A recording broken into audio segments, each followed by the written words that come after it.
അവൻ പ്രതിവചിച്ചു, മനുഷ്യൻ അപ്പം കൊണ്ട് മാത്രമല്ല ദൈവത്തിൻ്റെ നാവിൽ നിന്ന് പുറപ്പെടുന്ന ഓരോ വാക്കുകൊണ്ടുമാണ് ജീവിക്കുന്നത് എന്ന് എഴുതപ്പെട്ടിരിക്കുന്നു. മത്തായി 4:4.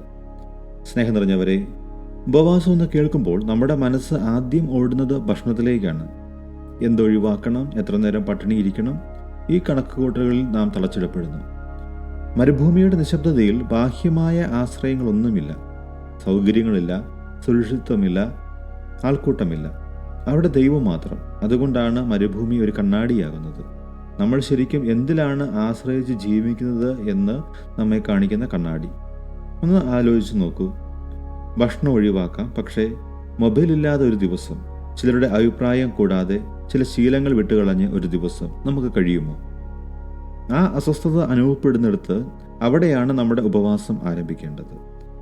ദൈവത്തിൽ നിന്ന് നമ്മെ പതിയെ അകറ്റുന്ന ആ ആശ്രയങ്ങളിൽ നിന്ന് ഒന്ന് പിന്മാറി നോക്കൂ. ആ ഒരു ചെറിയ ഒഴിവ് ദൈവത്തിലേക്കുള്ള വലിയ വഴി തുറക്കും. ഈ തപസ് കാലത്ത് ഒരേ ഒരു ചോദ്യം നമുക്ക് നമ്മോട് ചോദിക്കാം: ദൈവത്തെക്കാൾ ഞാൻ കൂടുതൽ ആശ്രയിക്കുന്നത് എന്തിലാണ്? കർത്താവേ, ഞങ്ങൾ ആശ്രയിക്കുന്ന ഇടങ്ങൾ നീ കാണുന്നുണ്ട്. ഈ തപസ് കാലത്ത് നിന്നിലേക്ക് മടങ്ങി വരുവാൻ ഞങ്ങളെ സഹായിക്കണമേ.